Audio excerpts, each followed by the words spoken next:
Good morning, sir. I am Jenny Guzman, student from Manila Gynecologist, and I'll be in charge of you from 7 a.m. to 1 p.m. So, sir, may I ask for your name and your birthday?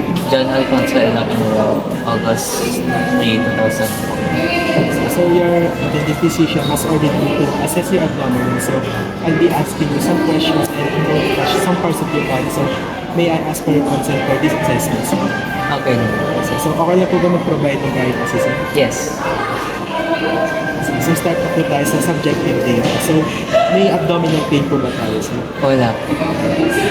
May mga factors po ba na nakakasama sa abdominal pain? Wala naman po.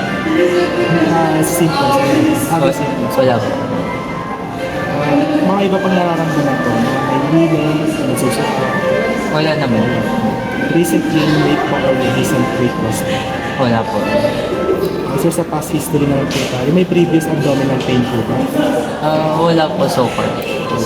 May mga treatments po ba? Wala po. Nagkaroon po ba ng gastrointestinal studies? Wala po.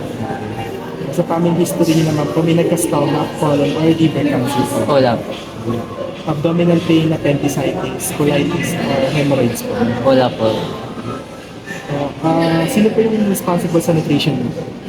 Yung father ko po. So sa lifestyle niyo naman po sir, nagsismoke po ba kayo sir? Hindi po. Iinom po. Hindi po. Ano po yung usual diet niyo po sir? Mostly kanin po, tsaka karne. Kung gumagamit po ba kayo ng antacid acid? Hindi po. Any medications? Wala po. Fluid intake niyo po, gaano po kayo kadalas inom ng fluid sa isang At least 8 glasses of water. exercise niyo po? Twice a week lang po. Stress po, because of stress po. Tapos wala naman po. Past caution with abdominal pain. Wala po. So, tapos na po tayo sa subjective data. And proceed na po sa objective data. With the objective data of the abdomen. So, sir, tataas ko na po yung t-shirt. Ito okay na po yun. Opo.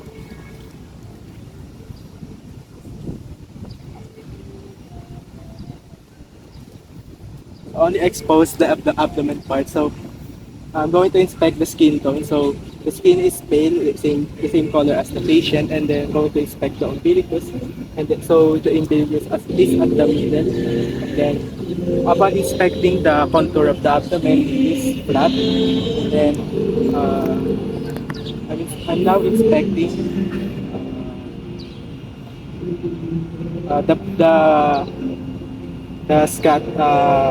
vascularity. They are scattered and veins are slightly visible.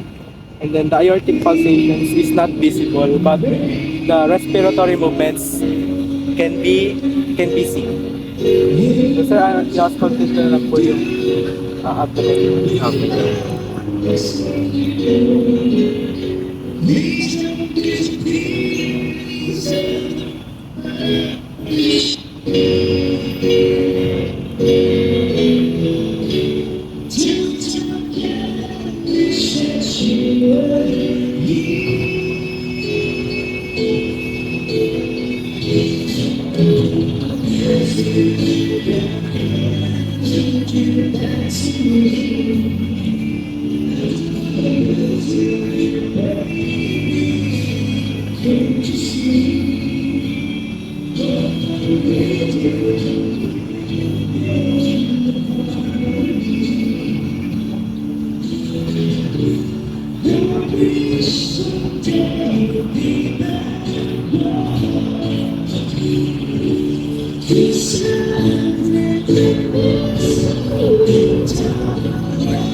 So, meron tayong 15 vowel sounds per minute.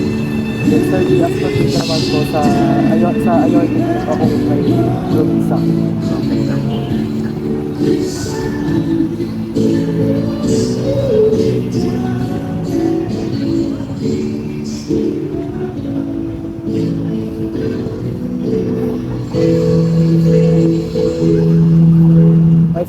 no fluid sounds when I auscultated the aortic and the renal artery. So, sir, proceed na po tayo sa percussion.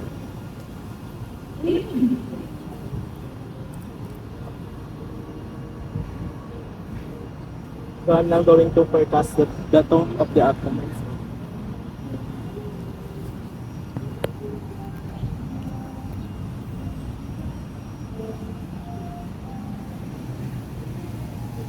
Right upper.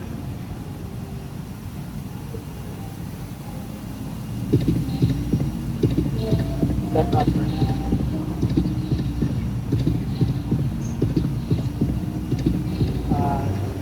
Left lower quadrant.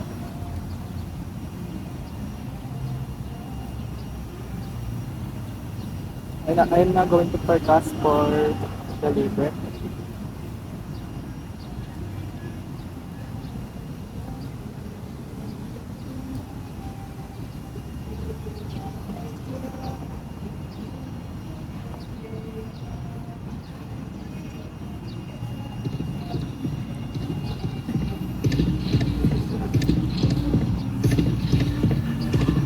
So I'm now going to percuss the spleen.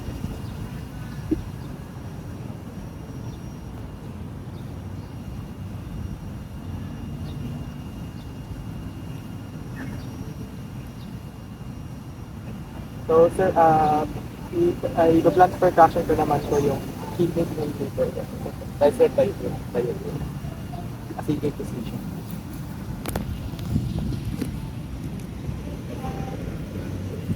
So dito yung kidneys. So,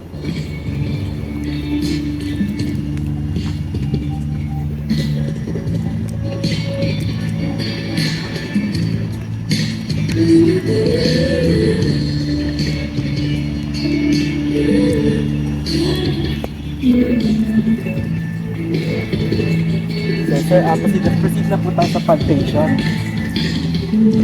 Palpation. Sasabihin niyo pong masakit.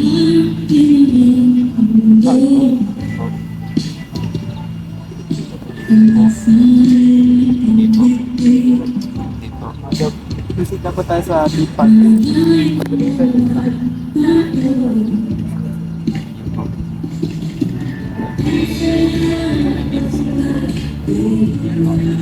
So, there are no reported tenderness.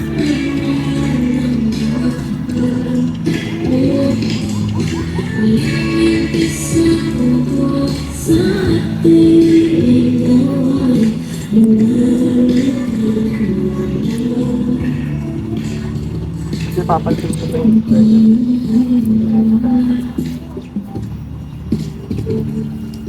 sabihin po sir kung masakit.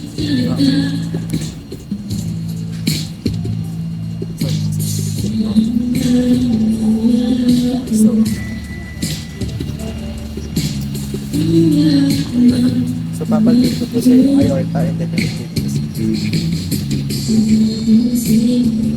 So hindi po. Dito sa aorta. So sa aorta may slight pulsation tayo mararamdaman dito. Next, palpate ng spleen. Masakit mo na siya. Hindi po. So next naman is yung urinary bladder.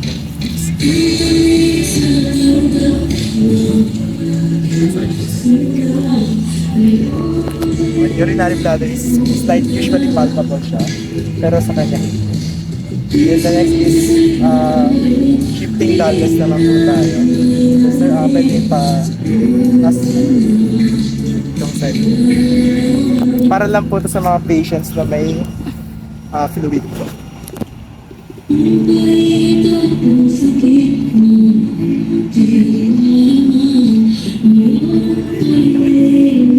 And then sa fluid weight test.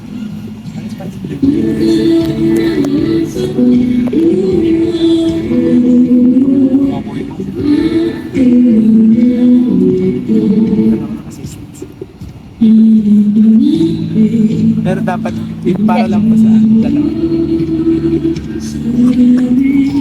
Hindi baliw, dalawa yung nurse na magagawa niyan. Kasi Pero yung pag isa ano- naka-assist doon. Pero pag ganito kasi kailangan ng isa pang nurse. So, para lang po sa mga fluids sa peritoneal cavity. And next is yung Swiss science. So, sabihin na po may tenderness please. Tenderness po. Wala po. Tapos, dito po sa bottleneck test.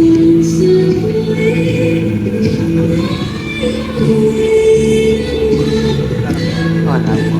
So, sir, data po tayo sa objective data ng assessment ng application. The questions po ba the other possible to rate us out?